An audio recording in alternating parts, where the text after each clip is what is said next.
Let's start with those figures that we're seeing coming through and the pressure that's on the consumer. How much of an impact has that 1% increase in VAT had on Massmart?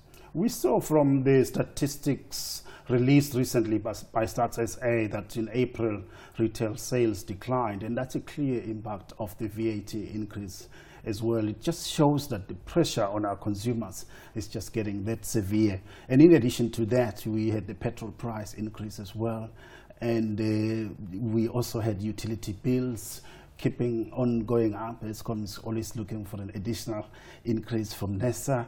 So the combination of all those factors really creates a situation where we have a consumer that's under pressure, disposable incomes being really severely hit by all those factors that we see. And we hope that going forward, things will stabilize and we can start seeing the real effect of Ramaphosa, as we have all been talking about it since the beginning of this year. Right. One thing that's very fascinating, going through your figures here, 2018, January, you're operating 424 stores in South Africa, 12 others in sub-Saharan African countries. Much as the growth is slow, relatively slow here, at least for the past 3 years, is it time for you to actually look outside South Africa? Rwanda of this world is growing at 7.5%, Kenya, no exception, 6%, Ivory Coast. Is it time to actually look outside to diversify this portfolio that you have going? Most definitely, Arnold. We are very keen to expand our footprint across sub-Saharan Africa. Recently, I was in Cote d'Ivoire speaking at an Africa CEO conference, and you can see the growth figures there really trending above 7.5%. You look at Ghana next door, trending above 8%. So West Africa definitely provides good opportunities. We are very excited about the medium to long-term prospects of growing our business in Africa. Over the next 2 years, between this year and 2020, we'll be opening 20 additional stores across Africa, and that represents a 35.6% increase in our overall trading space.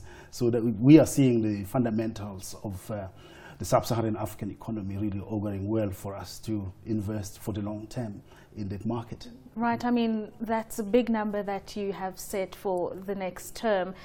Where will the capital come from? I'm sure it's going to be a very capital-intensive project, the expansion. Yeah, we tend not to really struggle when it comes to capital.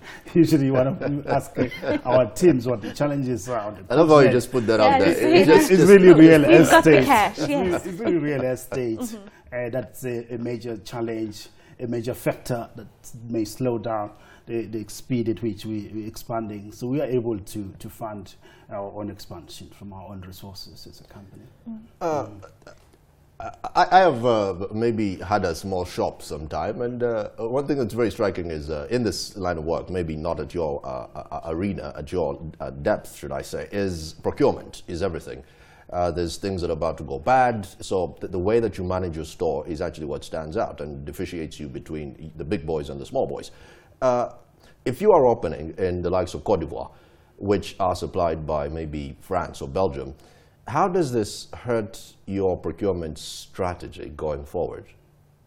Yeah, we're an African company, so we're not a foreigner in Africa. We understand the African terrain very well, and every constraint and challenge that we see presents us with an opportunity to innovate. Logistics and supply chain, clearing ports and navigating issues and clearing customs. I mean, these are challenges that we are used to, and our teams are really well placed and well, positioned to be able to innovate, to make sure that the normal sort of challenges around logistics and infrastructure, which are spoken about, we can be able to plan around them and innovate around them.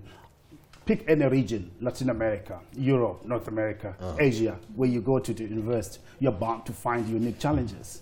And if we are committed to creating value for shareholders in the long term, medium to long term, you have to, it's the job of business to innovate around challenges and not to walk away from them. So we see the challenges in Africa actually as an opportunity for us to be a powerful and positive force for good, to find long-term sustainable solutions that can unlock the the full potential of African economies and really create a very modernized retail industry so that our consumers on the continent can enjoy the same quality of goods and the same service like other consumers elsewhere in the world.